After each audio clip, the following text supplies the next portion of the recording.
I'll call the order of the February meeting of the Finance Committee. We have a very full agenda today, so we're going to get right into it. First off, staff has requested that we remove C11. That was not advertised or in the online one, so we need to pull it for next month. Are there any other consent items folks would like pulled? Mr. Montgomery, I'll start with you. C4 and C11. C4 and C11. Ms. Adams? Basically, I know that they're going to catch. Okay. Ms. Burke? 5, 6, 7, and 8. 5, 6, 7, and 8. Jeff, you got any? Molly, you got any you would like? All righty. Do we have a motion to approve the balance? I move for the balance of the consent agenda. Second. We have a second. All in favor say aye. Aye. Opposed likewise. The revised consent is approved. We'll start. I'll go and have numerical order. Start with C4, please. Item C4, information. Oh, back up. I had C16 and 17 I wanted removed. Forgot myself. Yeah, right. 16 and 17. Humble servant. Could we get a motion to approve the revised list? Is that okay? I move that we approve the revised list of the consent agenda. All right. Second. All in favor say aye. Aye. Opposed likewise. Okay, we'll now, sorry about that. Okay. C4. Item C4, information on potential sale of Center City West parking deck. If I could ask before we get into this, because I had it on my list as well. Greg, this kind of struck me as a surprise. I didn't know we were chatting about this. Can you just give us a little background on this item? Certainly, Mr. Chairman, members of the committee. The city has been approached about the possibility of someone who's interested in buying this deck with the plan to use it for an existing building, to support an existing building with parking, as well as their plans to develop a $12 million development nearby. Okay. So we thought we would take the temperature of the committee, see if there's interest in this, and if there is, we'd bring it back to you for your consideration next month. And this is the deck that's up near the old modern Chevrolet, kind of up that way. That is correct. Okay. All right. I think Mr. Montgomery, you had a comment, question? Right, and that was pretty much the information I wanted in terms of just explaining what this is, what we're looking at. And I know within it has additional information specific to requirements associated that would have to work with it. One thing in particular that I did have it that the public use is only there for 10 years. That is correct. That's what we felt was a reasonable time period to assure that the public's benefit out of it would extend for the reasonable life of the original debt and the purchase of the property. So the city built it initially, I'm sorry, when we built the deck originally. So based upon what was $1 million something left on that within the next 10 years we would have paid that off with the deck? That would be our anticipation. And so with the other deck that we've recently sold, was there anything in there in terms of the additional public use? And if so, how long? There was not. There was not? Okay. Ms. Burke? Yes, thank you, Mr. Chairman.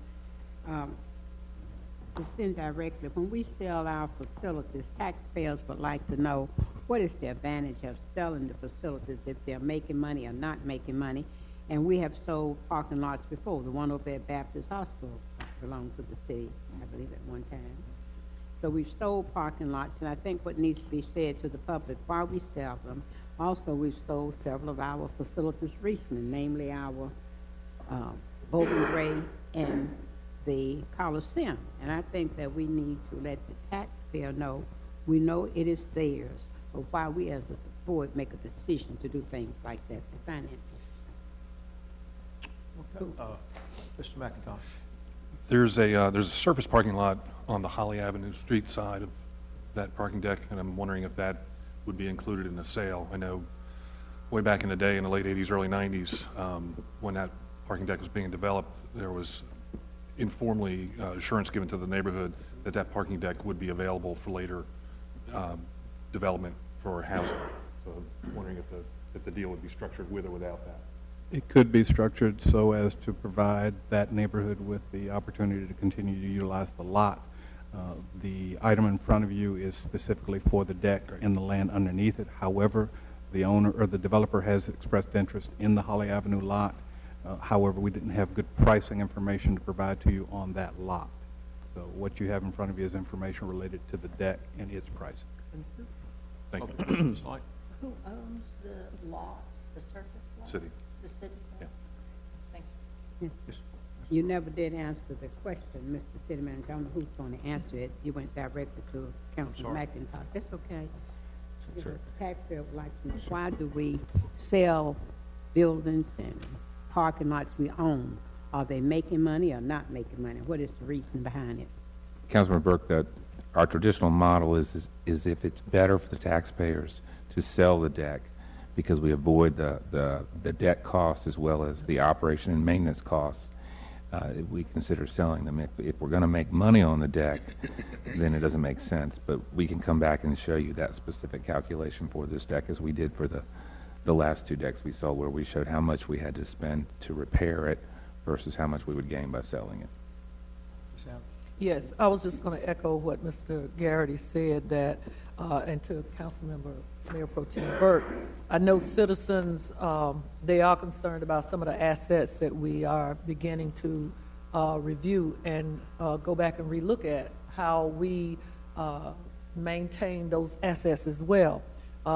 Most of the cities across the United States, again, are having to re-look and rethink how we manage our budgets and what we have so far as assets that we actually have to use taxpayer money to maintain.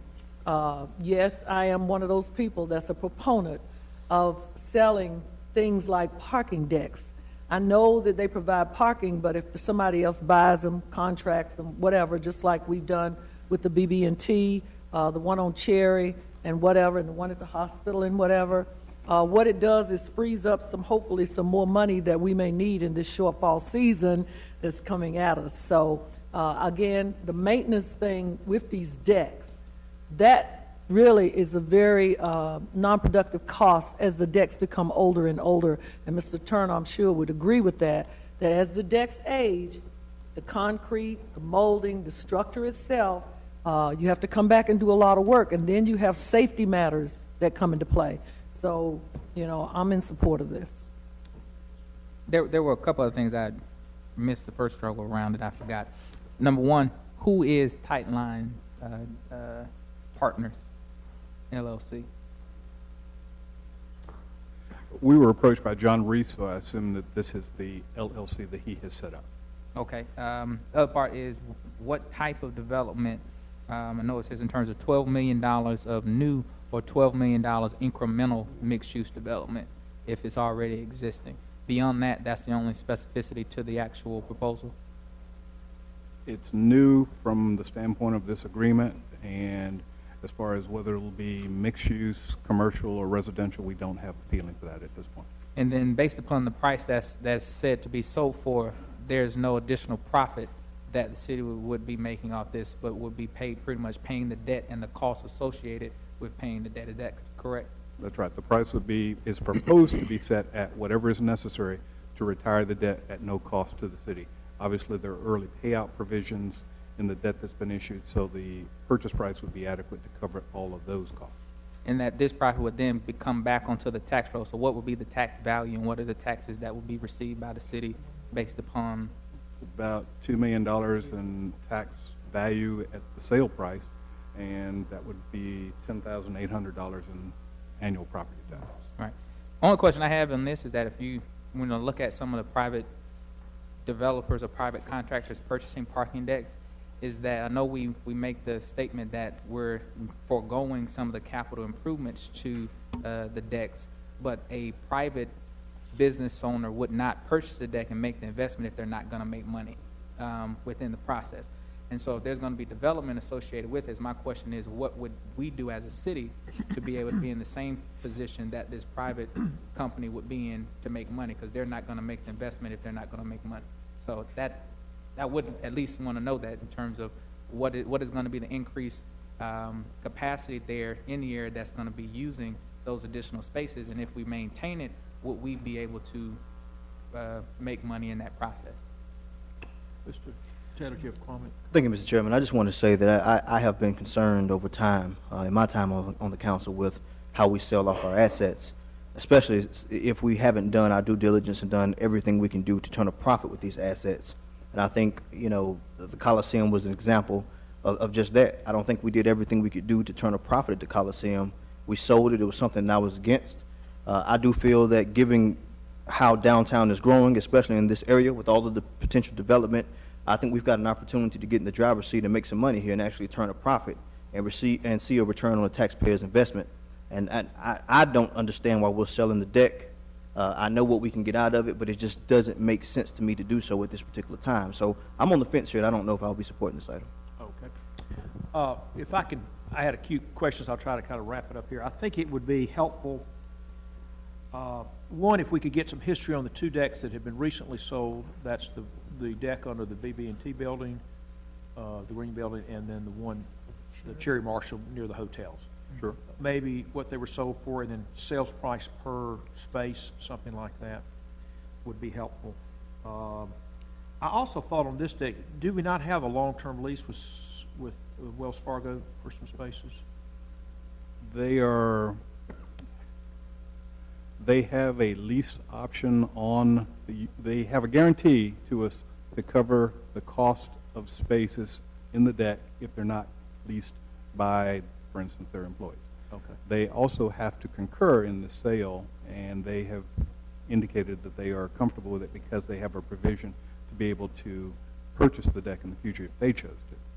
But they have indicated that they are comfortable with the sale going through. Okay, so that information would be helpful. Ms. Saunders, I'm looking at you. It would be helpful to put maybe a little more wording in. If we do have bonds outstanding, it sounds like we can't pay them off early. We would simply bond them off, something like that. Okay. I would simply say I was surprised to see this. This is the first time it's been mentioned, and what I hear here, just a lot of questions. I think some of those have been expressed.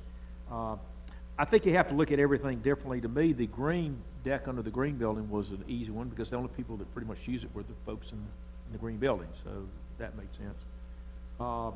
The one at Cherry Marshall was in terrible condition.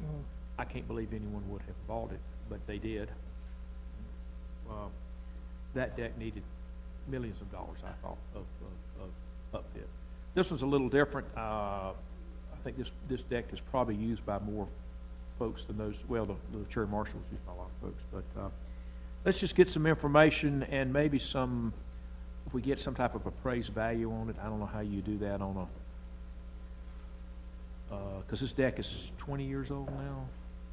Mid-90s, yes. Yeah. Okay, something like that. Ms. Burke? Yeah, I was going to say the comments that Councilman Rotella made is very positive comments, because if a business is making money, they don't get rid of their business. If a business is not making money, then you get rid of it. With downtown developing like it is developing, and people using the parking lot, when the city manager assigns whomever to work with that, we need to show some of the things we've heard here today, because if we're going to say maintain a parking, we would have to have people working there, but it may be to our advantage to have something and let these people who are building downtown give us the money. Because what we have to keep in mind, we're giving a lot of our taxpayers back to folks who makes money off that. I believe you discussed that real clearly the other week about people making money, and we should not be in the business to create wealthy people if we can keep the tax dollars here ourselves. And Mr. Turner, I'd also add to that list as just mentioned, if we can get kind of a P&L on this deck, and I know you've got operating costs you can break out in probably revenue and then this portion of the debt. And the other option, and your comments just kind of lit a light bulb for me, is there another alternative to take a long-term lease of spaces to the developer? We'll look into it. But anyway, because my suspicion is we never make money on parking decks because this isn't New York City where you can get $20 a day. We might get $50 a month, $100 a month. What do we get for It ranges from $25 to $65 a month? in our decks per month, yes. Yeah. In New York City, you might pay that a day. So that's why there's a difference. But anyway, those type of questions would be helpful. Any other comments? Yeah. Yes, sir. Chairman, I just want to make my position clear. I'm just one vote at this table eventually when it gets to the council. But I'd be open to a long-term leasing deal situation. Maybe we can evaluate that. Or, we mentioned some other assets. Maybe we can look at a deal sort of like we've done with the convention center, and maybe put someone in a management seat, and hopefully we'll be able to do some things that way. But those are the only two items that I'll consider. I just won't consider it all-out sale at this point. Okay. Mr. Mack. I'll be very interested to hear a description of what the project is that this is going to support. If it's a mixed use where we have residential that would be using the deck in the evening and business that would be using it during the daytime, I think that's a situation that would be probably very difficult for the city to recreate in terms of usage of that lot. That part of town really has suffered for a number of years of having a lack of parking there. But it could be a big boost. Okay. Yes, sir. One final comment. This is City Manager, and it's about this item, but a little separately. I'd be interested to see on our remaining parking decks that we have, how can we integrate some of the new technology that we've seen some of these new owners use within the lots that we've sold for cost savings for our own operations. And how many, Greg, review with us the current decks we currently own. We have the Fourth Church Chestnut deck, this deck, Wait, and Fourth Church Chestnut is a 1,500 space deck. Oh, that's the bounded, one down behind the Reynolds building. correct, near the railroad track. Gotcha, okay. And then we also have the Convention Center deck, which is technically called the Six Cherry Trade Street deck. Yep, that's number 2. And This one we're talking about is 3, and that's it for decks. so it's we only own 3 decks. How about the one behind the Stewart building? Did we- We own that now? Okay. So yes, we did get that when Ramco sold the Stewart building to the city. We did pick that deck up as well. So we have 4 decks total. And we have a few lots as well, like the lot north of City Hall. Okay, that's fine. We have 4 decks. Everybody got it. All righty. Thank you. We'll, if you can get it back next month, that'll be fine. Okay, we'll now go to have some information only. We'll now go to C5, please. Item C5, resolution authorizing the City of Winston-Salem to apply for a 2015 Wells Fargo and United States Conference of Mayors WINS grant. Mr. Chair, Yes, ma'am. for that, I just need an explanation, because I also saw Turn and Roofer in there, so we can see how that can help if we do get it. Yes, good evening, council member, Brooks, chairman. you give us a summary of what's going on here, please. Yes, we're constantly on watch for funding opportunities, and this was just one that we came across. It was an opportunity that's been offered by Wells Fargo Foundation and the U.S. Conference of Mayors, and it seemed to fit what we're doing here with many of our programs and initiatives. It gives the 3 broad categories: neighborhood stabilization, economic development, and job creation, all of which I know this council is very committed to, and we have been instructed to try to find additional funding for those initiatives. So we thought this would be a good opportunity to reach out and see if we could take advantage of this. It is a grant that's funded to nonprofits who have this same purpose, but it has to be submitted through the city, and the city is a member of the U.S. Conference of Mayors.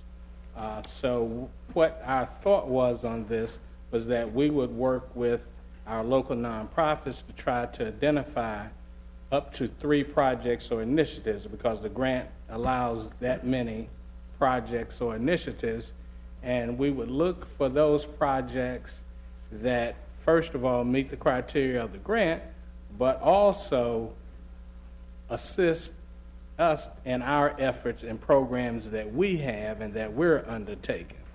So we have not identified what those may be, but we know that we have a host of them that fall into this category, and we just thought this would be an excellent opportunity to do so. We intend to go out with a request for proposals for nonprofits to select those projects or nonprofits that we will work with. And once we do that, we will have some type of ranking, and I'm sure we'll come back to you all to let you know what those projects or nonprofits are. Do you have any idea what type of dollar value these grants would be? No, just what the total amount is, not what the individual award would be. $3 million, they said $3 million over 3 years, so that's $1 million a year, split several ways, a number of ways.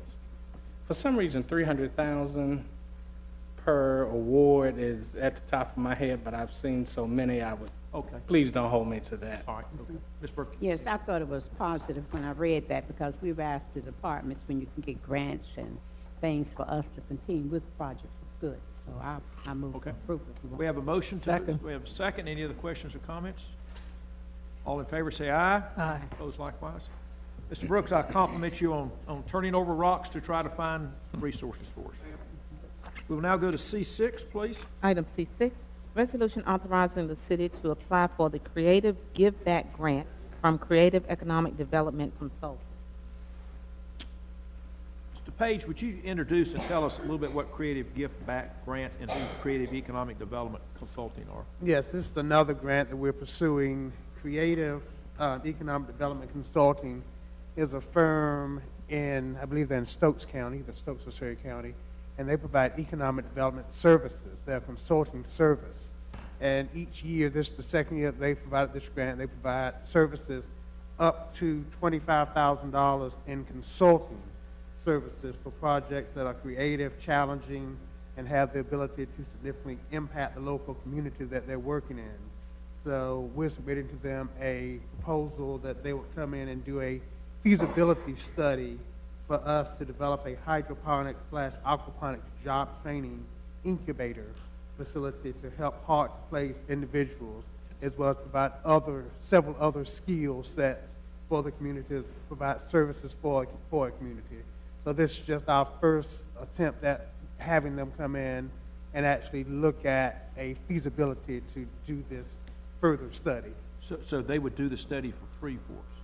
They do the study for free, excluding expenses that they make. They're providing their actual costs, but if there are other expenses such as travel, they would you'd have to reimburse for that. Out-of-pocket costs, like copying and that type of stuff? Exactly. Okay. I don't know who pulled this I up. did, and I'm just going to have to think about it a little bit.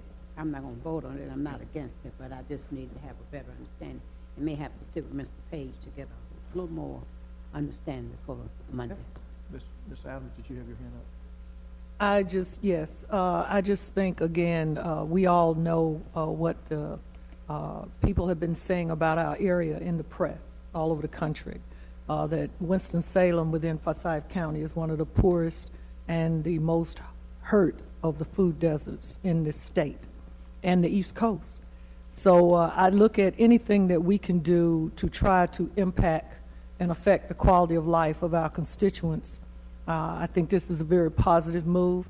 I think, again, when you go to Town Hall Day, you're going to constantly hear again, like last year, you've got to start thinking out of the box innovatively as to how you're going to make a difference in your citizens' lives. And I think these two, 5 and 6 and 7, 5 and 6, are uniquely tied together in that the city of Winston-Salem hopefully is looking to launch a prototype that we can use to improve the quality of life and maybe even be benchmarked for other cities across the state and the country. And then we can collect service money for that as well. So we're going to see where this goes. Again, this is the new way of growing food instead of depending on the weather, depending on soil. You got a lot of areas that you can't really plant a garden anywhere in the inner city, but you have a lot of blighted buildings that you can grow food and vegetables inside those buildings and provide sustainability to the citizens in the inner city. So I do support both of these with all my heart. Ms. Light, I saw your hand up. This sounds to me to be a wonderful, wonderful opportunity for the city, for people who can be trained to do hydroponic farming. I'm very much in support. Any other questions, comments? I would say I have major concerns on this. I actually have a good friend that's in this business. It is the world's most expensive tomatoes. They do it in Europe a fair amount because land's so expensive, and they do it in the northeastern part of the country. But I am concerned that we are training people, and it's a very capital-intensive business. You got to build the building, and you got to heat it and put lights in it. And again, it is a very expensive product that comes out of this. And I am concerned that we're training people for jobs that will not exist. Again, if you're in Europe where land's 10 times more than it is here, or in the Northeast where there's not much farmable land, but I just have concerns that if we want to come up with a creative way of creating and training people for jobs, there's a lot more creative way than picking something that is to me, is just very, very capital intensive, very, very expensive product, and I think the realities would not be there. But I just have a concern. I will abstain on it. Yes, ma'am. Thank you. As they say, we can agree to disagree, but one of the things that, again, we have to look at is this is the up-and-coming new for farming for inner-city areas. And I don't know how much research you've done, but I am constantly researching this initiative. And I've already been to see a couple of them within North Carolina. This can work. And there's more componentry to this than just growing the vegetables and training the people. This job is more of a technical laboratory type job.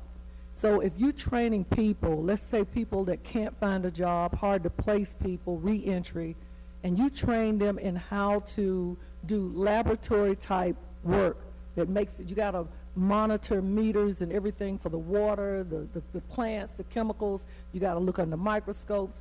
But the componentry is you train them to do that, but you're also training them in how to run a business and how to go out and even start a business, connected with some other pieces to it, Councilmember Clark. Again, I think just like how we bought into the technology downtown, I think we need to, again, look at things innovatively that we can help make it work. We're not talking about taking the whole city and transforming it into hydroponics, aquaponics. We're talking about possibly, if we get the grant, get the money, we do a prototype. Just like the labs that set up downtown, you do one or two and then you work with it. But there's some more that goes with this than just this. And I assure you, this is cost effective to everybody. Well, if staff can find me examples that I can see, I would be happy with that. Or in nearby cities, doesn't have to be in Greensboro, just somewhere. But again, I have a very close relative that's in this business, and it is outrageously expensive what it costs to do all this for basically tomatoes. Is there a motion? So moved. Second. I have a motion and a second. All in favor say aye. Aye. Opposed? I'm just Abstentions? abstaining.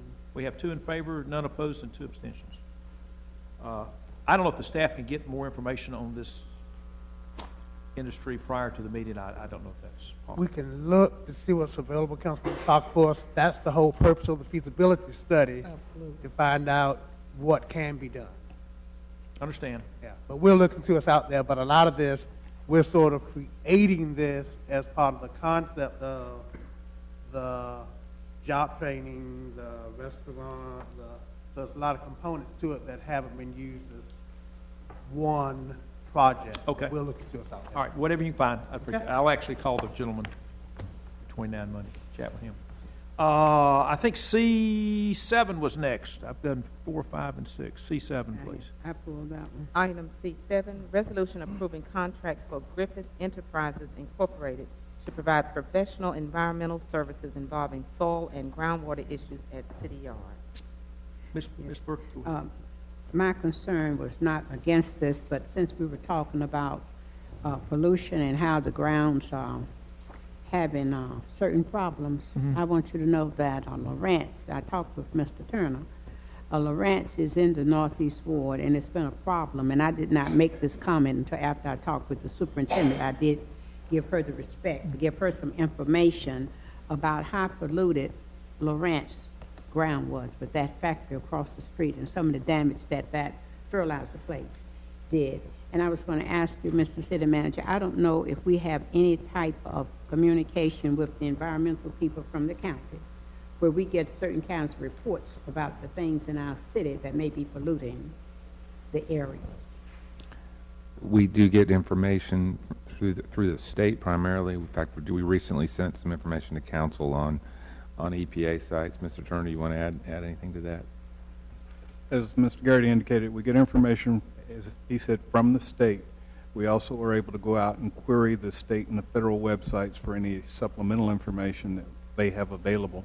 The County Environmental Affairs Office doesn't really do this as much as the state and the feds do, so that's where we've primarily been focusing our research efforts. But one of my jobs, I worked with environment and natural resource as a regional manager, looking at the air, the water, and the land. And I think, Mr. City Manager, even though we may not, but we ought to know some of this land that may be polluted. And it ought to be some way that we could, not what say the state is that the one that we mainly look to. It ought to be some type of communication with the county, with that office. Seem like they would have a record of what's going on. Let's say when they looked at Lawrence School. Right there at Lawrence School, you had the factory, and then you have right on the same campus, you had the roofing place with all that getting into the ground, those shingles and everything. So it's a very polluted area.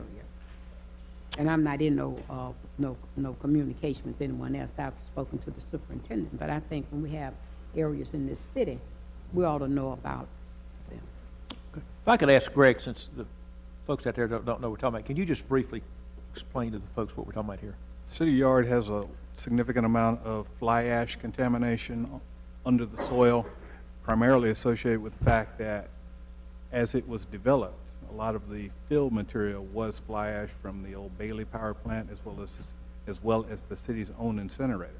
That fly ash contains a number of chemicals that are of concern, and so this project is supplementing some well and monitoring information that we have gathered for a piece of property south on the southern portion of City Yard, and we'll be extending that well and information gathering to a portion of City Yard north of the existing area, which is primarily the area around the existing fuel tanks and the existing fleet maintenance facility. There'll be a number of wells that will be drilled, and then soil samples will be taken and evaluated by this professional consultant, and then he will advise us as to what concentrations of the identified chemicals that we have to worry about, as well as we've asked him to look at some additional chemicals that we're suspicious of just because of the fact that there's a vehicle maintenance facility in the area. Okay. I know when we, if I remember correctly, when we purchased the building on Lowry Street for the new part of the new City Yard, part of the reason in buying it, there was land there that we could transfer some of this contaminated soil over there. Is this just a continuation of that? This is related to that. We did, as you say, already transfer that soil from City Yard to that facility. This is really just to evaluate what else we have, some of what else we have at the yard. Gotcha. Okay. Yes, ma'am. Any other questions, comments? Move. Wait. Sorry. So from what I've been provided here, what I'm seeing is the primary concern is fly ash. Yes. Without getting too deep into it, do we know that is fly ash something that creates off-gassing? So are we concerned about buildup in any of the structures that we have people working in? We're not concerned about that because of the cap that already exists, and in fact, we are restoring the soil conditions to an industrial standard, which is what activity is taking place there now. The standards for, say, residential activity would be much higher, and so we're restoring the activity or the soil conditions to support the activities that are in place and are expected to be in place to support the city for the future. Have we been doing any air quality monitoring? Not aware of any. I'll have to check and see, but I'm not aware of any. Would it be good for us to do that just as We certainly can. safety measure to make sure that we know what's going on? So the issue in question is a motion to hire a firm that would do additional testing in the area. Correct. Okay, do we have a motion on this? Move for approval. Is there a second? Second. We have a motion and a second. All in favor say aye. Aye. Opposed likewise. That passes. We'll now go to C8, please. I pulled that. I just wanted for information. Item C8, resolution authorizing an agreement with Ursor Brake Appleyard Architects, PA, for professional architectural design services for the renovation of Fire Station Number 7, located at 100 Arbor Road, and Fire Station Number 9, located at Ogburn Avenue. Okay. Ms. Burke, you have... Yeah, just for information. All right. So- Greg, if you give us just 2 minutes on this. Mr. Chairman, members of the committee, as you recall, the city bond package included a number of projects that are public safety related. There were several that were for fire station renovations. One is going to be a complete new fire station, and these two are renovation projects. This contract will allow for the hiring of a consultant to do the design of the renovation of these two stations as identified. And these were two stations that were identified and approved in the bond package. That's right. That's correct. All right. Do we have a motion on this? So moved. Second. All in favor say aye. Aye. Opposed likewise. That passes. We will now move to C. I've got C11. No. No, you Struck that. took out. 16. Oh, excuse me, that one was struck. C16. Yeah. C16. No, Did I miss one? Yep, 15 was on there. I'm no. That was the old C11. Oh, the new suite, C11. C11, the old C11 was removed. Right, but But you I got a new pulled the one. current C11. Okay. which- Oh, okay. All right. We'll do the current C11, which is the old C12, right? Okay. Your amended memo, right. agenda has. So if you'll introduce this one, please. Resolution authorizing award of emergency solutions grant funds to United Way of Forsyth County Incorporated. Okay, Mr. Montgomery? Yes, I think it's clearly laid out in terms of within the item what it is exactly. And my question, I know there's a time frame associated with this in terms of needing to be spent out of this piece, but I have some questions in reference to where the allocation is going, specifically on the rapid rehousing portion allocation, exactly what those dollars are going to be used for. Councilman Montgomery, good evening, council members. I'm going to have to call Mellon Parker up on that particular item. That's one I'm not as up to date on.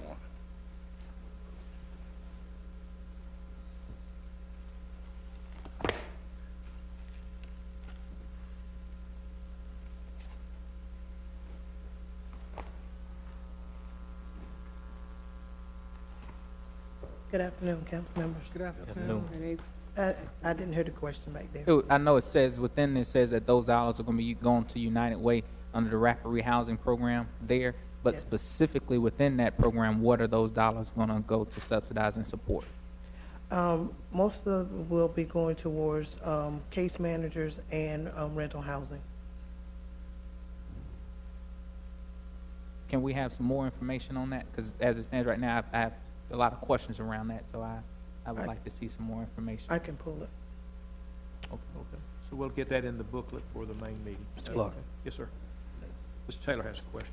Just another quick question now. I'm assuming that United Way will be siphoning these funds off to another agency for case managers. Do you know what that agency is, or is that something still that has not been decided? They're the existing agencies that are working through the continuing care programs and with our various shelters as well. So they'll be divided between a couple of shelters. I can think of the Salvation Army being one, and Bethesda, Bethesda, ESR, possibly. possibly. so- But I would have to get that list. Okay, thank you. I can get it for you. Okay, so a little more information for the meeting on Monday. Okay, is there any other questions, comments? Do I hear a motion? So moved, with that understanding. Okay. Is there a second? Second. All in favor say aye. Aye. Opposed likewise, so, and we have one abstention. 3 in favor, none opposed, and 1 abstention. We will now go to the old C16, which is the benchmarking. I had this one pulled. Let me just make a general comment here, because there's no motion here. This is just information. And I know it's on the agenda for some of the other committees, but I would certainly recommend, and unfortunately, Mr. Bessie's not here, and he's head of Public Works, and a lot of this has to do in that area. But I was a little concerned that on some of the benchmarking, we didn't bench as well as I thought we would, particularly in solid waste recycling. Well, recycling we did pretty well. Solid waste pickup. Traditionally, we have not done well in solid waste because we used to do backyard pickup, but now that we do front yard with the boom truck and all that, I would have thought we would have benchmarked better than that. So anyway, I would simply recommend to the staff that the appropriate committees, and I think, again, most of this happens to be in the Public Works, because it was water and sewer and solid waste and recycling, those type of things. So that was just a general comment there. And I will make this comment at the same time. It is somewhat times difficult to benchmark because people don't count beans the same way. And oftentimes some people will include something or not include something. So you have to be a little careful there. Okay, last one is C17. Consideration of amendments to the fiscal year 14-15 budget ordinances for the city of Winston-Salem, North Carolina. A, ordinance amending the annual appropriation and tax levy ordinance, and B, ordinance amending the project budget ordinance for the city for the fiscal year 2014-2015. Ms. Saunders, I'm going to look at you because I had a question on the Bryce Stewart building. If you could take the microphone. This is on page 184 and 185. What we have here is a reconciliation. As you know, we purchased the building 6 years ago, something like that. 2008. 2008, so that's 6.5 years ago. And have just recently refinanced it, I believe, things of that sort. So this was a reconciliation of that, because if you could just review it and what you're recommending to do with the surplus money. I will, thank you. Good afternoon, council member, members of the city council, and Chairman Clark. Just a little review. Back in 2000, a developer built the Bryce A. Stewart building, and the city entered into a long-term lease to lease that building. At the same time, there was a need for extra space in the building. Ramco stepped in and bought as an investment the fifth and the half of the fourth floor and put $3.5 million into the building at that time, and also entered into a lease with the city. In 2008, the city actually approved buying the building from the developer, but the building and the Wingate Hotel were cross-collateralized, so the city could not buy the hotel. So Ramco again stepped in and bought the building, the Bryce A. Stewart building, and assumed the leases and the debt on the hotel. And the debt at that point in time was $13.5 million. And, you know, as we refinanced the debt in this past October, we actually refinanced it at 12.2. So there was a gain there of 1.3 million.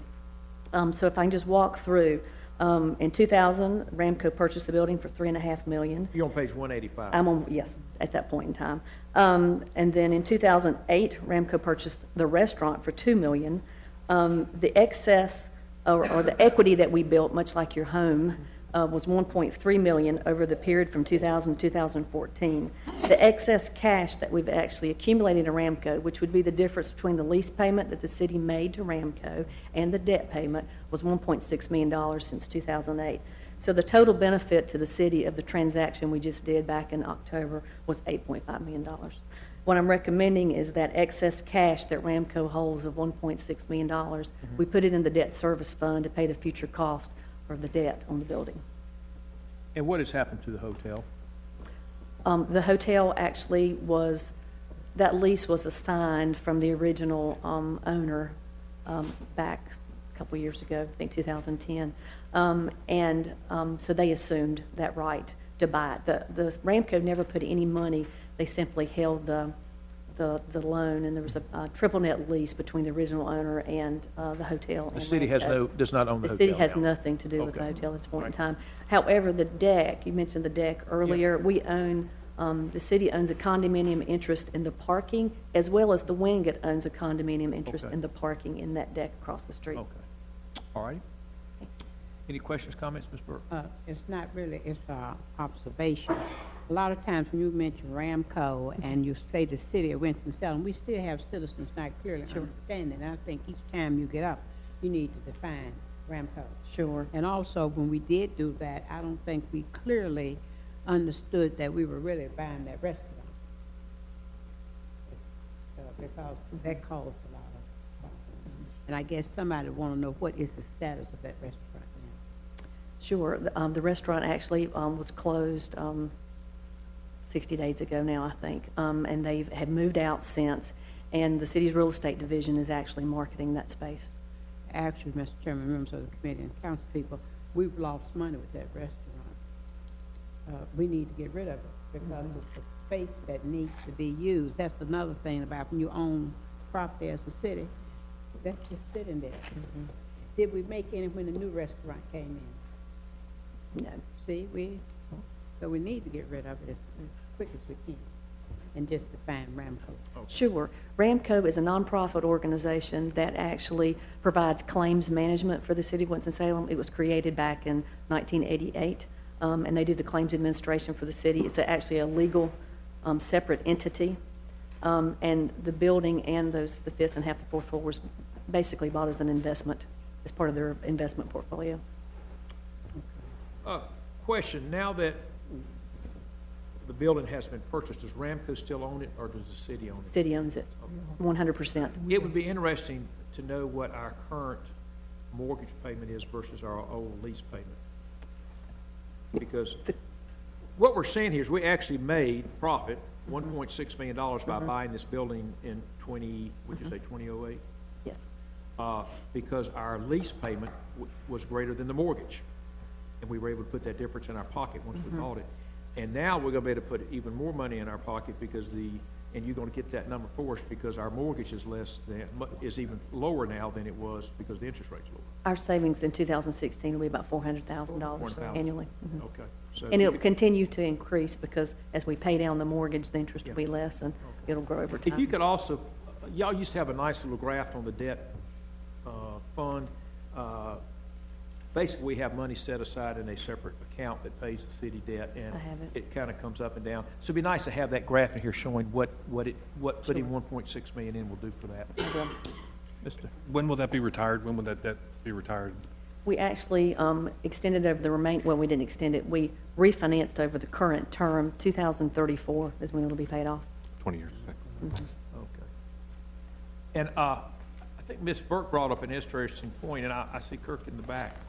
It might be worthwhile to look at not making a restaurant out of that, but making a office or something. I don't know, put somebody in there. So I would certainly, I don't know if we need any more space now, but I'd look at all avenues.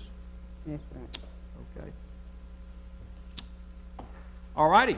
That was just for information only, or is there a motion? Here's a motion. Do I have a motion on the... Second. We have a motion, a second. All in favor say aye. Aye. Opposed likewise. So, all righty. We will now go to the general agenda. Our time seems to be running okay here. There are, bear with me, let me get over here. 3 items on the general agenda. We'll start with C1, please. Item G1. G1. Consideration of items related to the Whitaker Park Development Authority Incorporated. A, resolution approving financial assistance to Whitaker Park Development Authority Incorporated. And B, ordinance amending the project budget ordinance for the fiscal year 2014-2015. Mr. Page, I would let you introduce this, and I see Mr. Leak is here as well to maybe make a few more comments as well. So, Mr. Page, if you could start off.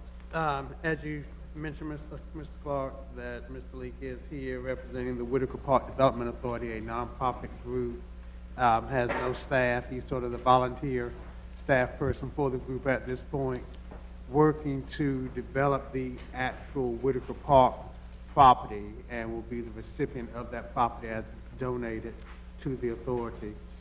The authority is actually requesting $200,000 in financial assistance to help create some wet lab space in the park in a building at the northeast corner of Shorefair Drive and 32nd Street. It's known as Whitaker Park Building 630-2.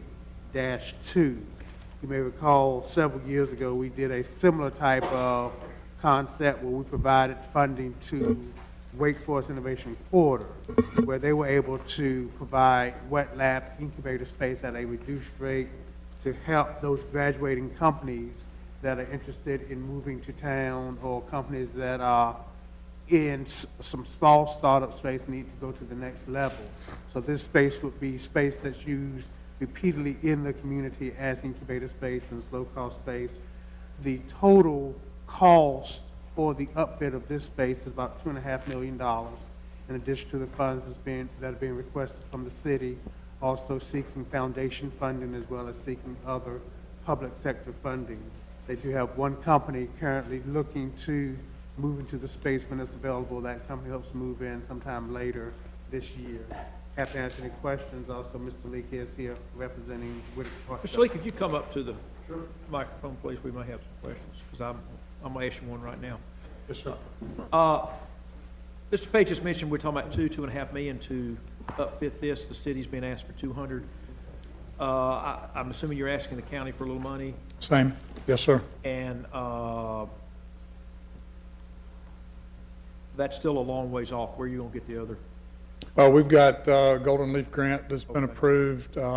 We've also got private money that has been placed in escrow with Wells Fargo for the development of the whole Whitaker Park project, and this building would be one of those, yes. Okay. If you could just hang tight, there might be other Sure. questions. And I'll just start, Ms. Burke. You had your I saw on television where the county had on their agenda the $200,000. Were they acting on that? No, ma'am, they have not yet. But it was on, I saw it on TV 30. That was at their briefing. Yes, ma'am. Yes, ma'am. Did they discuss it? They did. They have discussed it. How did they react? Well, their reaction has been positive to this point, but they haven't voted for it yet. But I expect that they will support this. Certainly, I hope that they will. Mr. Montgomery. So you stated that there was the private dollars associated with the development as well, in terms of that can make up this portion. What type of returns are being given to those individuals who put private dollars into this? The individuals that have private dollars are getting a 6% return on their loan, and it is only a loan. They will not profit from anything above that. They're simply loaning money to the development until the project gets underway and can cash flow itself, excuse me, at which point they'll be paid off. And so there will be no profit to any of the lenders that are in line for this, all the private sector lenders. Mr. McIntosh. Bob, do you have any projections on how quickly you think this space will get absorbed or get leased up? I'd only be guessing.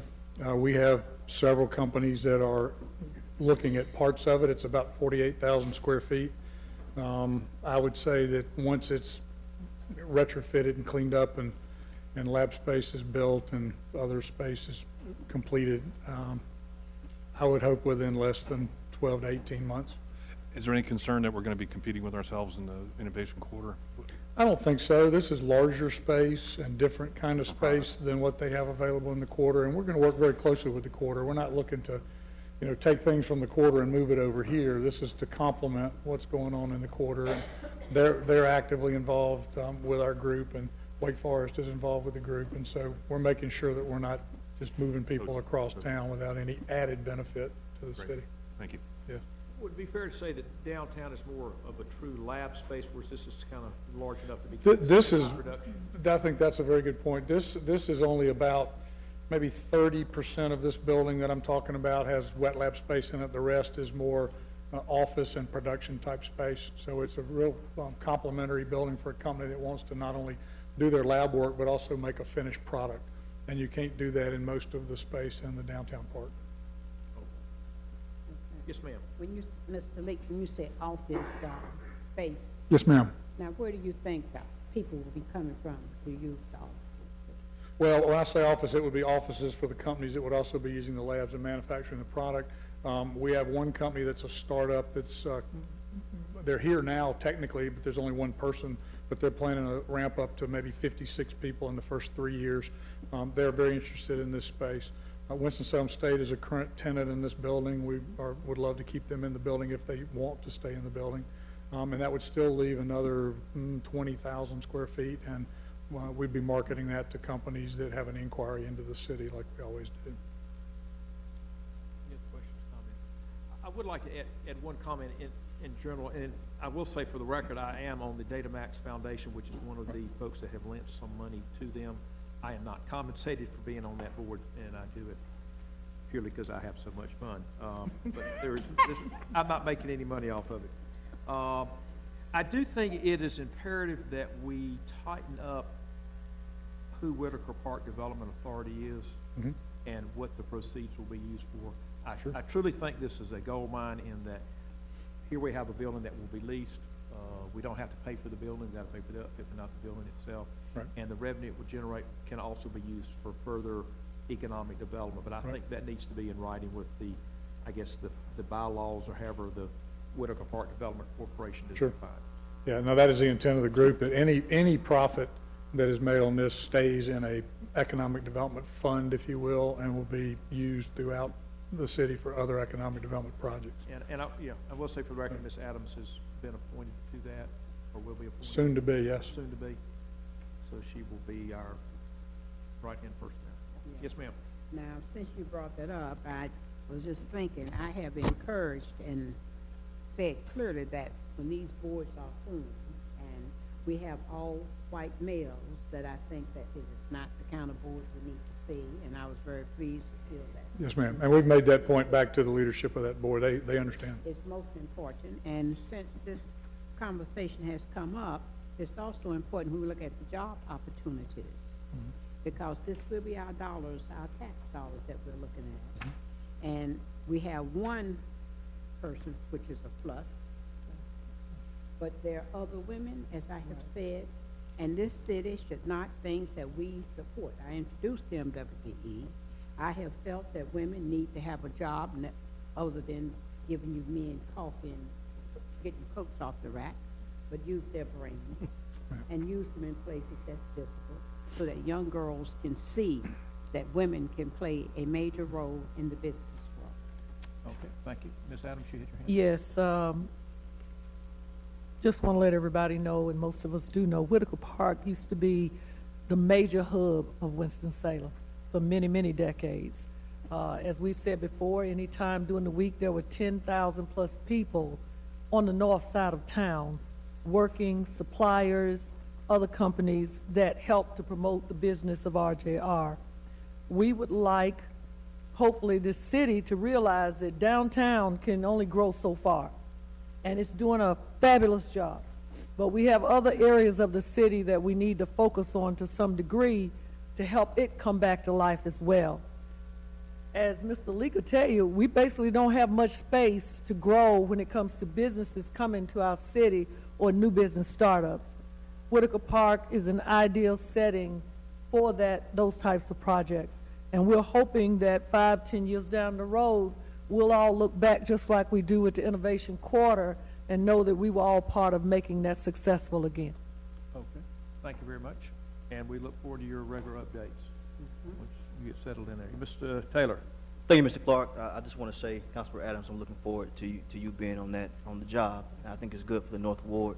Mr. Leak, I have no problems with you. I think you've done a wonderful job in this city, and I think you'll do a good job in this project.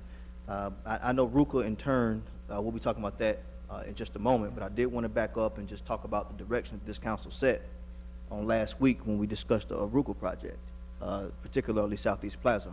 And there were a couple of concerns that came up, and I want to make sure that we continue to keep those concerns out front on all projects and be fair and equal across the board. A couple of those concerns was, about development groups, such as Southeast Plaza, coming back to the table and asking for additional funds. And I don't want to single out Winston-Salem Business, Inc., but I asked that we, as a council, we said we wanted to keep a close eye on that, and I asked that we continue to keep a close eye on that at this particular time. Also, there were some questions and concerns sitting around how we spend our tax dollars, being good stewards of it, and also just having a clear outline of our financial assistance program. So I think it was good for the RUCA program, it's good for the TURN program, and it's good for how we dole out financial assistance to development groups and other nonprofit and for-profit organizations.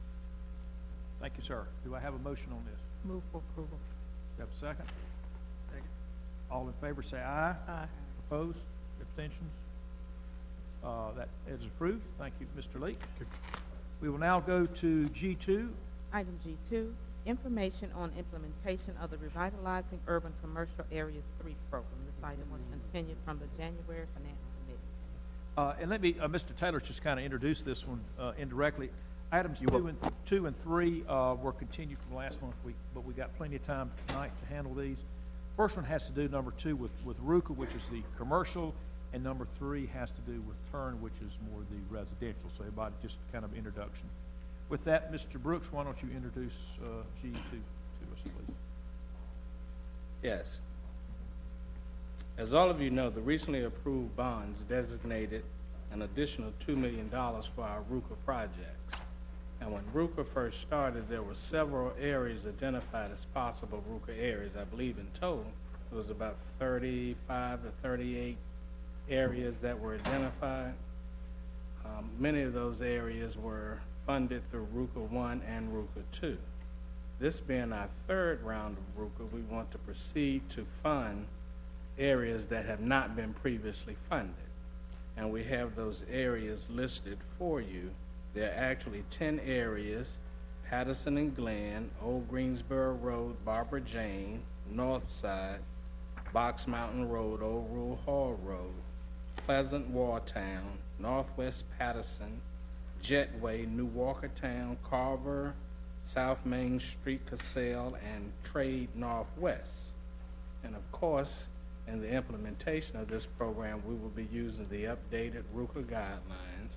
We have followed through with council's mandate on that program. It was revamped. We now have a designated construction person, a senior construction advisor, to monitor and work with all of our RUCA applicants on the front end as well as throughout the program to do the monitoring. And hopefully, Councilmember Taylor, we won't have that issue of not having enough money and applicants having to come back to the table. It will be our hope that that only occurs when there may be some unforeseen items in the actual construction, but not as a result of having a thorough review of the program up front. So we have that in place, and we would recommend you approving these 10 areas that we have to move forward. And as you all know, in the RUCA program, we rely on what we call coordinating agencies that are made up of the groups in the area, the nonprofits or merchants association, it could be a neighborhood association, to assist with marketing that program. And we want to continue with that and have them assist in marketing the program because that ties in the ownership of the area in this whole process, and they will again receive up to 3% of the funding that's approved for each area. So based on your approval of these areas, we would proceed to have our meetings, identify the potential coordinating agencies. That would be done by working with a group to help identify those that may already be existing, or where there aren't any existing, we're prepared to go in and work with a group to help establish a group in that particular area that can serve as that coordinating agency to help move that along. With that, we provided for you information on funding for RUCA 1 and RUCA 2, so you can see the allocations that were appropriated for each of those areas, and with your approval, we would move forward with RUCA 3. Of course, these areas are only recommended areas, and if you would like for us to consider areas, we certainly would do so. I'm prepared to answer questions. We have Ken Millett, who will be responsible for administering this program on a day-to-day basis. He's here, and we'll try to respond to any questions you may have.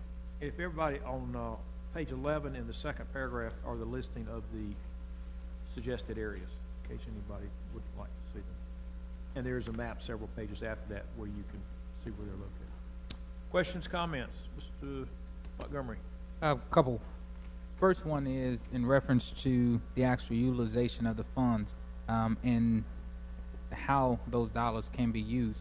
Is there any capacity in the use of those dollars for assistance in acquisition by a group for a particular area in terms of a commercial space? Let's say you have a developer of some sense who wants to come in and do it, but you have a current owner who is not interested in that, but they're willing to make their own investment.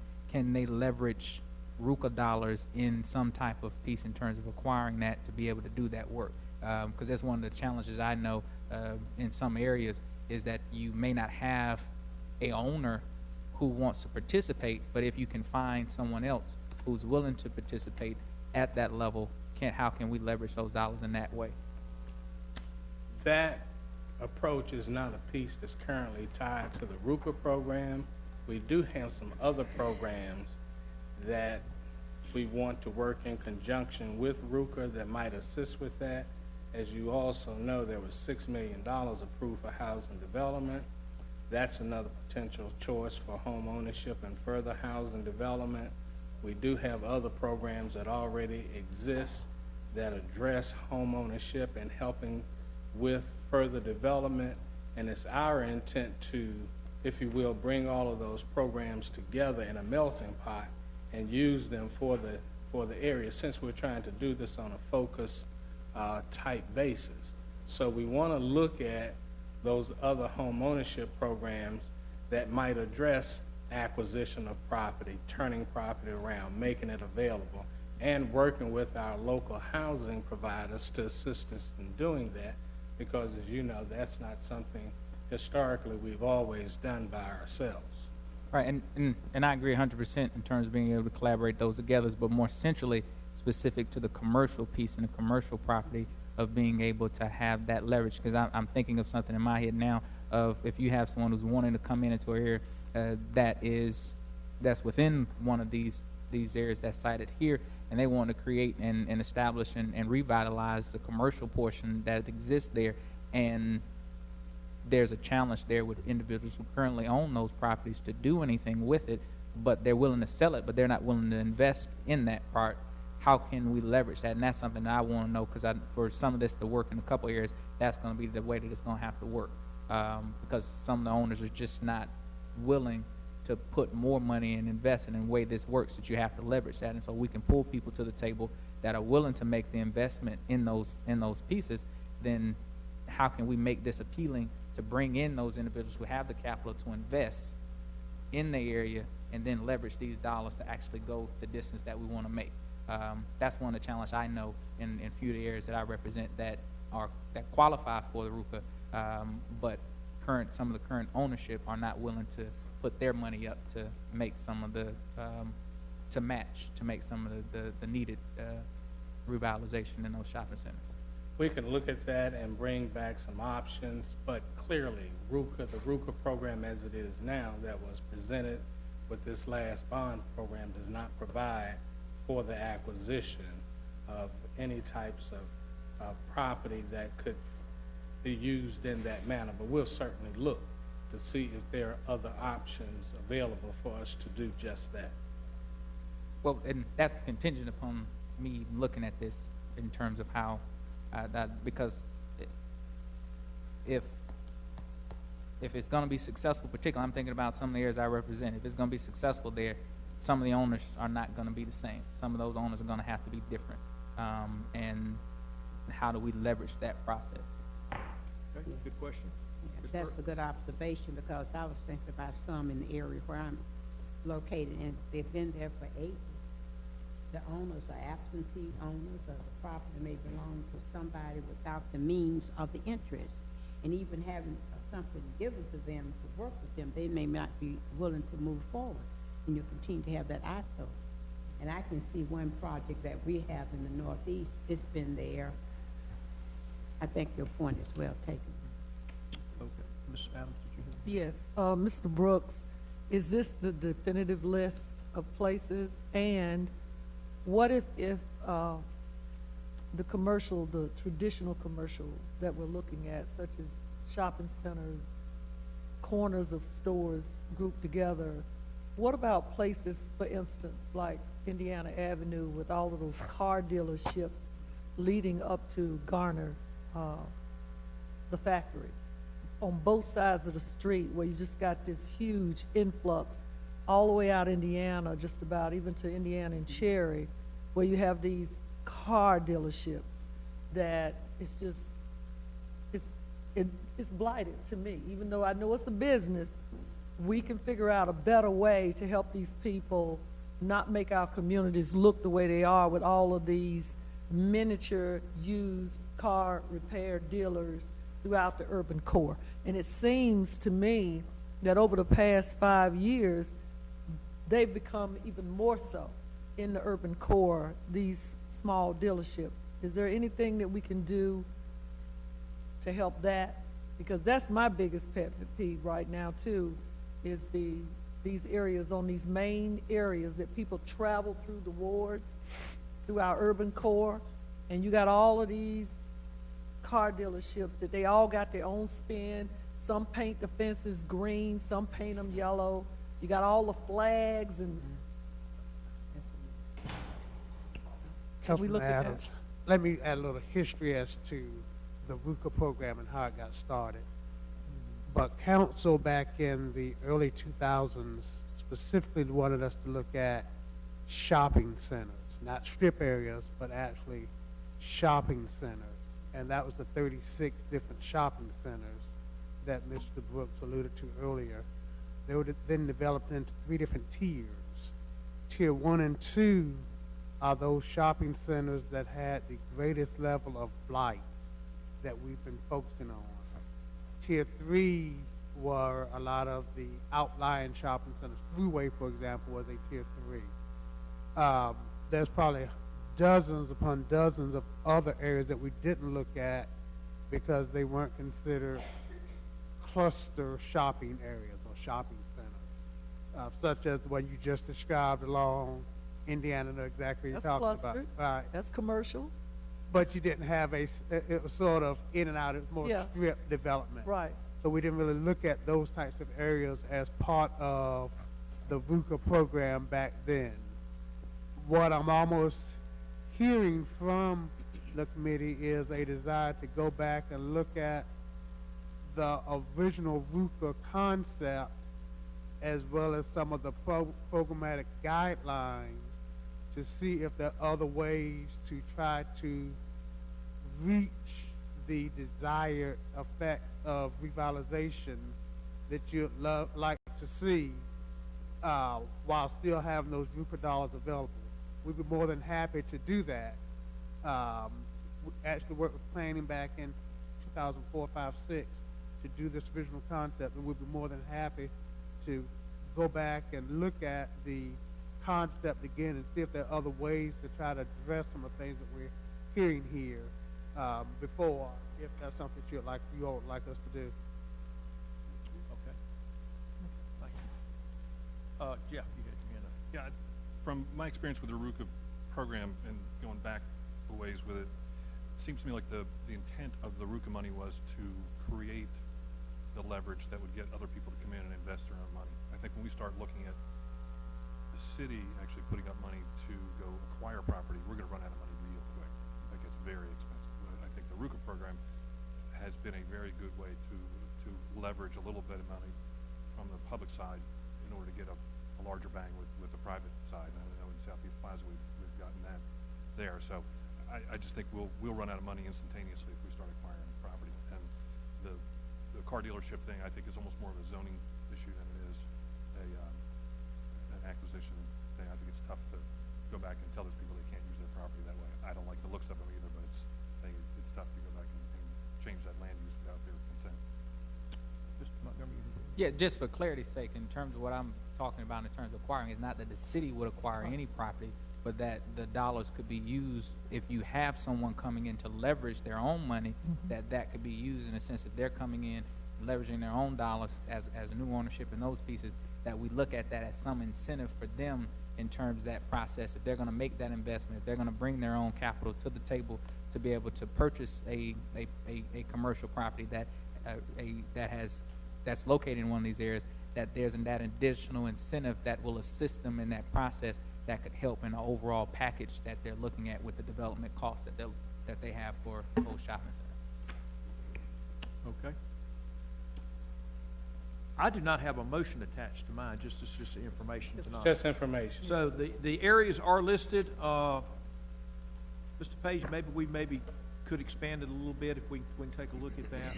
I think Mr. Montgomery has raised an interesting question. I don't know what the answer is, and that is you may have a piece of property that the owner, for whatever reason, that cannot afford or does not want to put any money in it. So how do you convince them to sell it to somebody who may want to? But that's a much tougher question. Mr. Chairman. Yes, ma'am. Just like up on Patterson with that former funeral home, how it just sat there, and then here this man comes in and buys it. Yeah. Well, I could see what Mr. Montgomery was saying. There may be an investor who would go in and purchase something, and then we in turn could help, but not just say we go and buy it for him. He would buy it and then we work. I think that's a good approach. Certainly, if someone bought it, they could then apply for a RUCA grant to fix it up. That in fact is part of how Southeast Plaza was done. Mr. Nastasi part of it. He already owned part of it, but bought more of it, and then use the RUCA dollars for redevelopment of it. So under that kind of situation, we could do it. Okay. All righty. Yes, sir. Yeah, Mr. Brooks, just to give you direction, I can't speak for everybody, but I'll just talk about the two Southeast Ward properties. We've got Pleasant and Walltown and Main Street and Kinsale. I can say that I'm happy with the direction we're going on those two particular areas, and I'd like to move forward with the additional possibilities of other types of leverage here that have been discussed at the table. Okay. Thank you very much. So that I'm clear, the direction that I'm hearing you want us to move is to move forward with at least your recommended areas and maybe some of the others, and to look at these different options for funding, for broadening the funding to address the concerns that you've asked, and then bring all that back. Yes, sir. Very good. Thank you. Okay. Thank you. That was information. We'll now go to G3. Item G3, information on transforming urban residential neighborhoods. This is a new concept for us. It is, I guess, RUCA's first cousin, turned into residential versus commercial. Mr. Brooks, why don't you introduce this, because this is new, and what you've developed here are the guidelines. So if you want to walk us through it, that would be helpful. TURN is very similar to our RUCA program, Transforming Urban Residential Neighborhoods. And in this particular program, we're looking at addressing the residential component of neighborhoods as opposed to commercial. And we have developed some guidelines, and we provided you the basic meat of those guidelines here. It would be for eligible property owners, that could be owner-occupants and rental owners, and they would be able to get financial assistance to repair properties for investor owners that would be up to 4 units. Anything beyond 4 units would not qualify as a TURN property, but we would look at it for some of our other funds to do larger developments. Owner-occupied property, we have the term would not exceed 20 years. The owners would have to attend homeownership maintenance classes, and also for the investor properties, we're requiring the tenants and the property owner to attend homeownership maintenance classes, which is something we've not done in the past. We provided the interest rates, which would be 0 to 4% based on total household income. The maximum amount of assistance would be $45,000 per dwelling unit.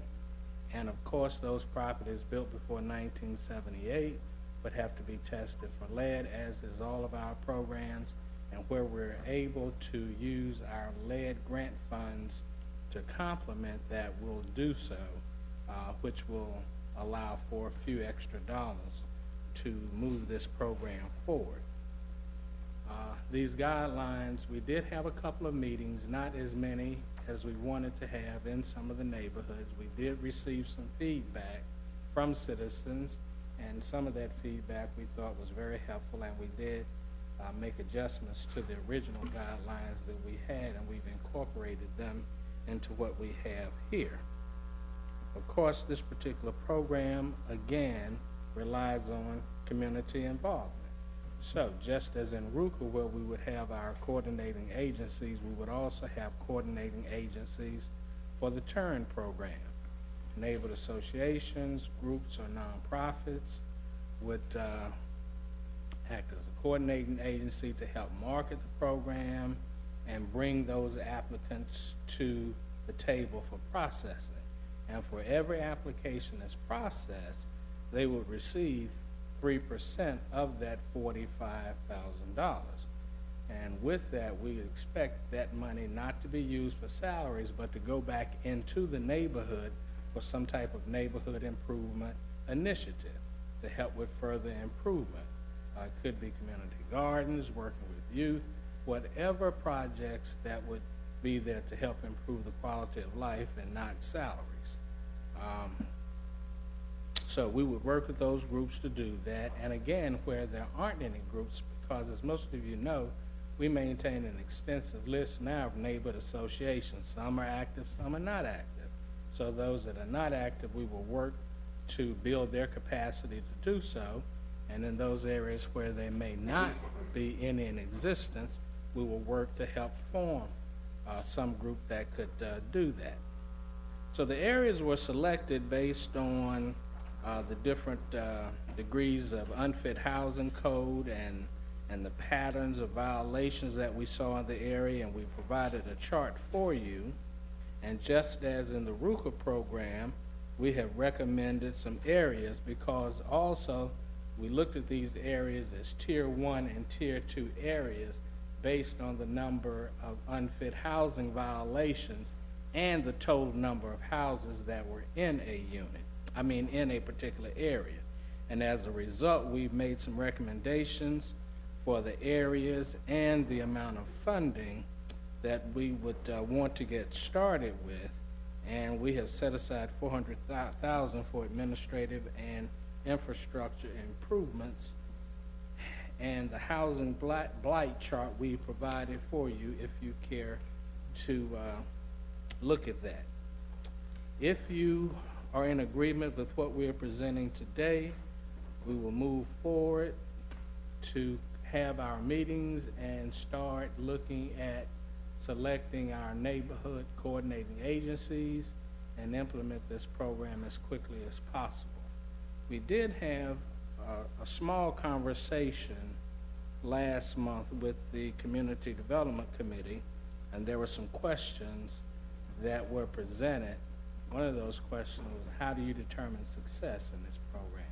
And we thought about that, and what we believe at this point is, number one, our focus would be on, while our focus is on owner-occupied property, we need to have as much attention focused on rental property, because you have rental property, vacant rental property in the neighborhood that's more of a detriment. So while we want to encourage home ownership, we have to focus on those absentee landlords in order to turn the neighborhood around, if you will. So we'll be doing that and looking at our other home ownership programs to collaborate with us on that.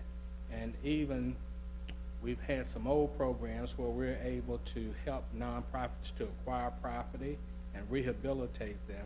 And we would even go so far as to suggest acquiring a house and rehabilitating it to a much higher standard than what we've ever seen, what we've ever done in the past, so that we'll have a model house that would encourage young professionals, with the assistance from Councilmember Montgomery, would encourage young professionals and those folks who typically would not look at moving back into these areas, come back to the areas. So we believe that's going to be a very good piece that's added to that. Also, whatever other tools we have in our toolbox to assist in doing that. So with that, I'll entertain questions. Sharon Johnson, she's our senior project supervisor for housing, and she would be administering this program on a daily basis. She's here to help assist with those questions that I might have forgotten or may have trouble answering. Okay, thank you very much. That was a very good introduction. I'll just go around the table. Ms. Burke, you had? Yes, on Saturday I saw a lady, and she came over to me, and she said, my brother has been away for 40 years, and he's coming back home, and he's bought a house in Slater Park.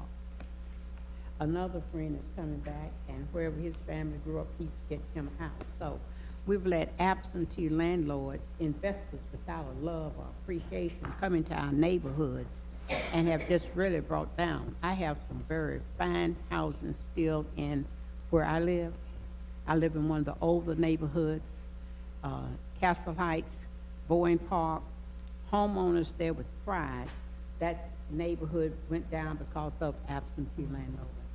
You have out where I live in Winston-Salem Park, we have people coming in, but we're encouraging them to please try to be good homeowners.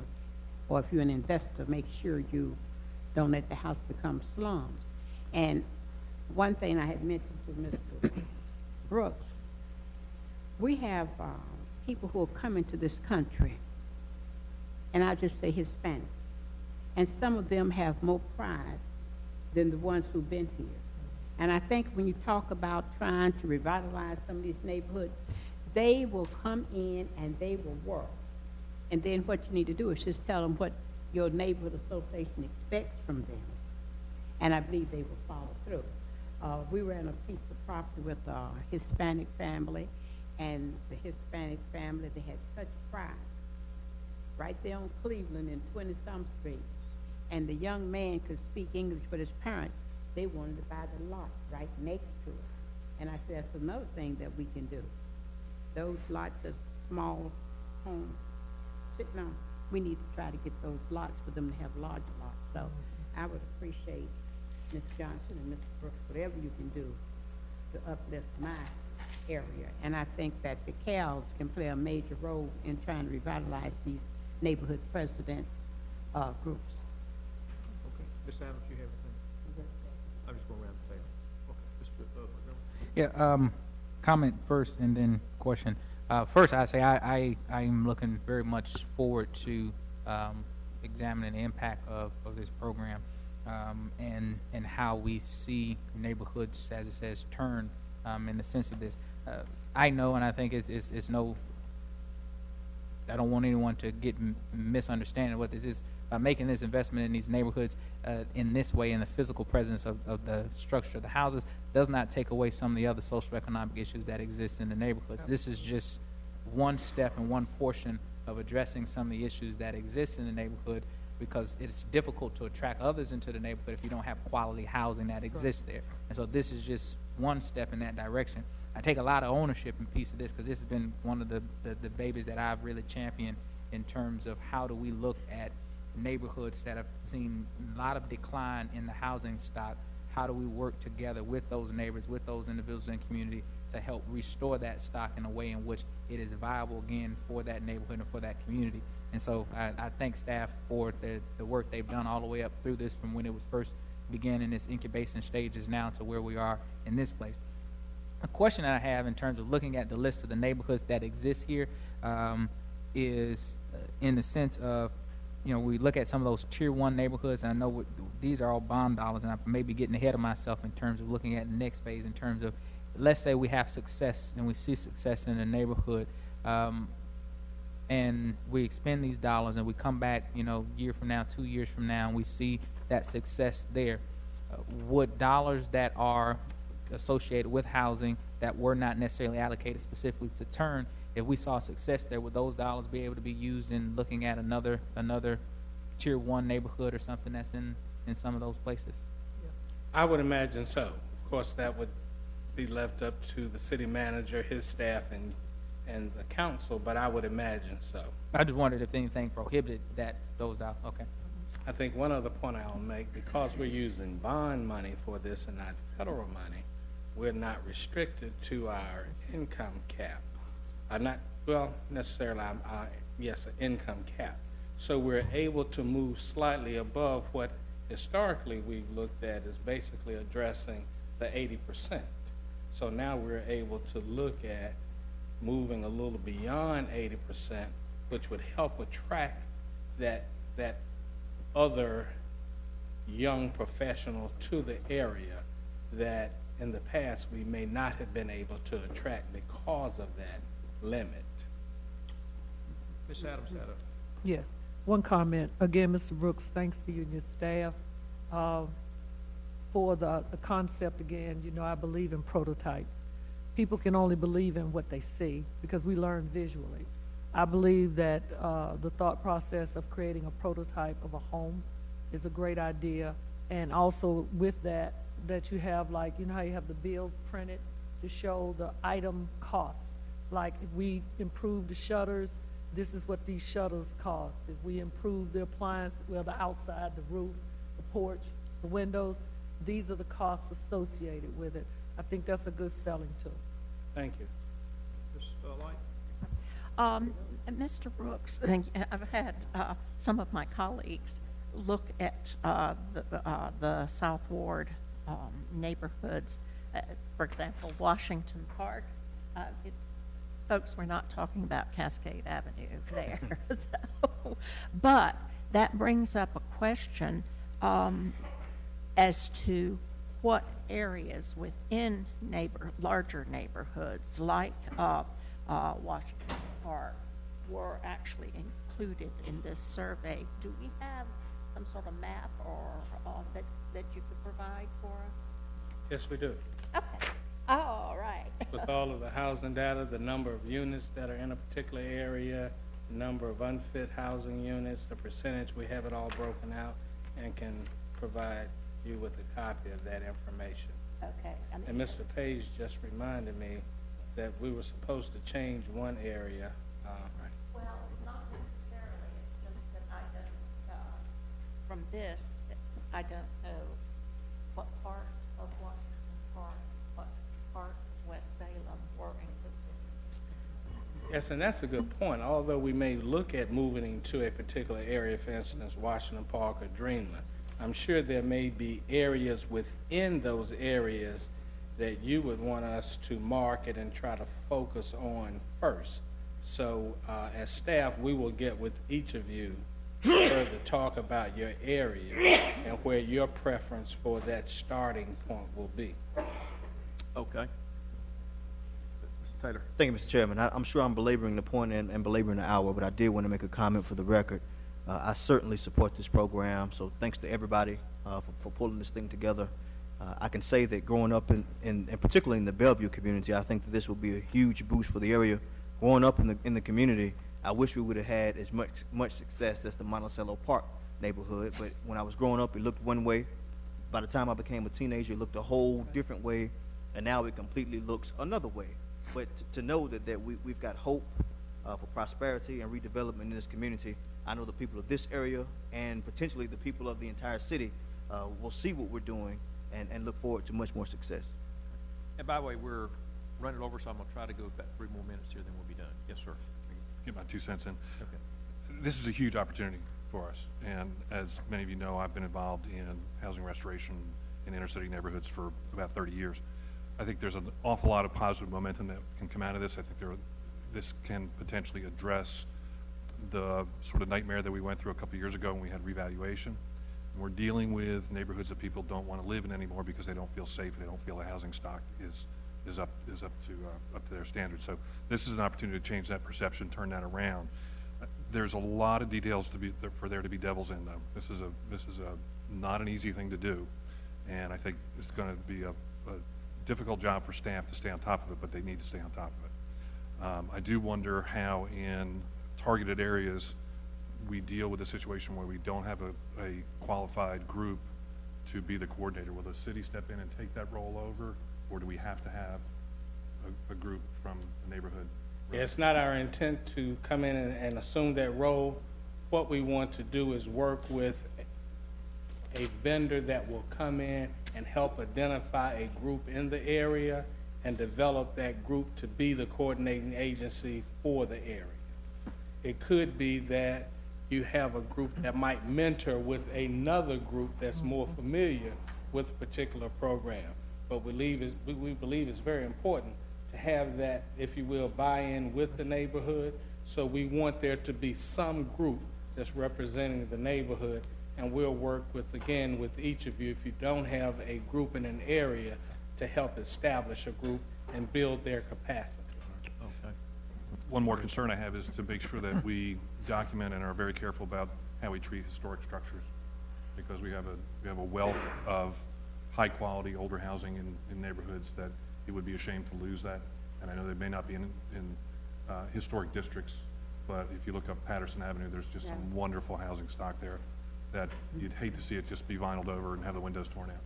I'm sure Michelle McCullough will make certain that we do that. Good.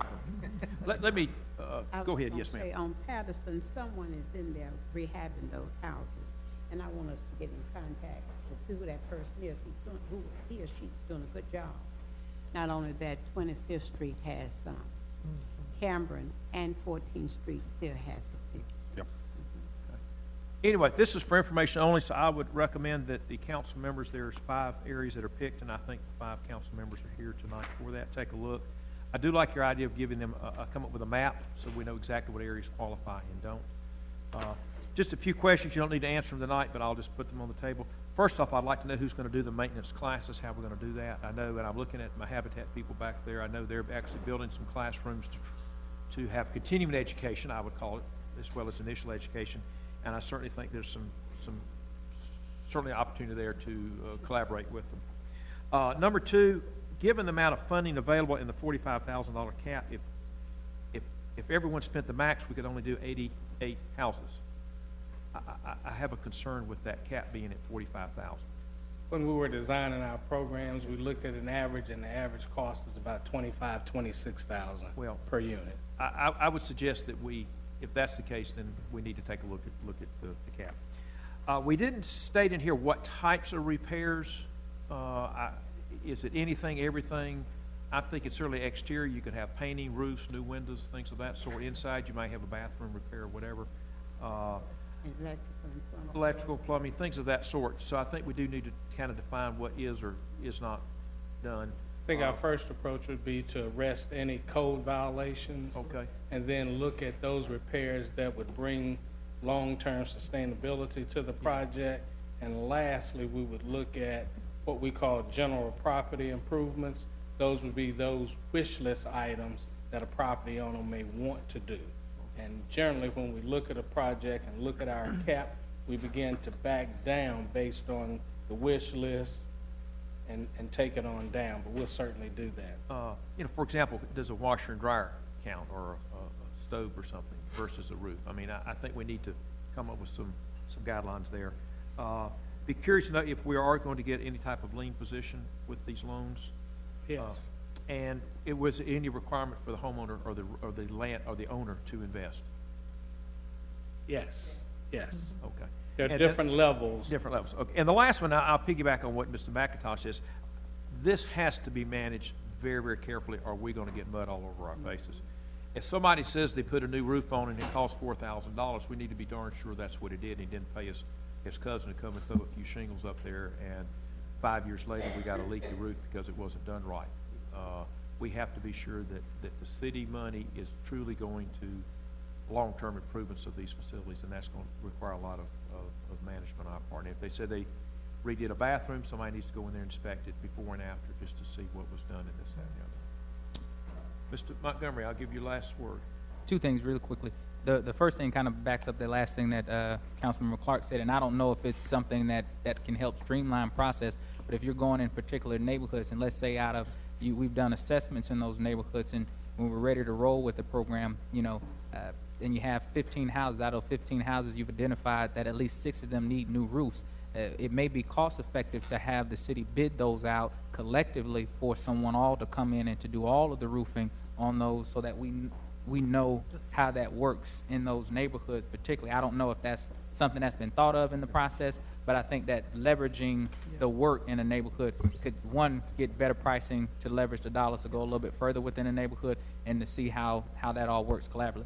The second thing and the last thing is, I brought up in the past, and I would like for us to look at it within this program, is in particularly looking at the increase, whatever the increase that we may see potentially, and hopefully we see within the tax values on these properties, being able to be reused back in the neighborhoods to extend the impact that we have within those neighborhoods in terms of continuing the revitalization, because we won't be able to hit everything within that neighborhood, and how do we continue to sustain that moving forward. And for me, I would like council and city manager to come back at some period of time on what does that look like, and what's that potential impact on those dollars. It may not be a whole lot, but whatever those dollars are on an annual basis, we may be able to continue to make improvements on other properties within that neighborhood based upon increase in tax values based upon improvements on those properties. Okay, that's for information only, so everybody consider that. That's all we have for finance, and public safety will start in 5 minutes. 6:15. 6:15, public safety. Thank you.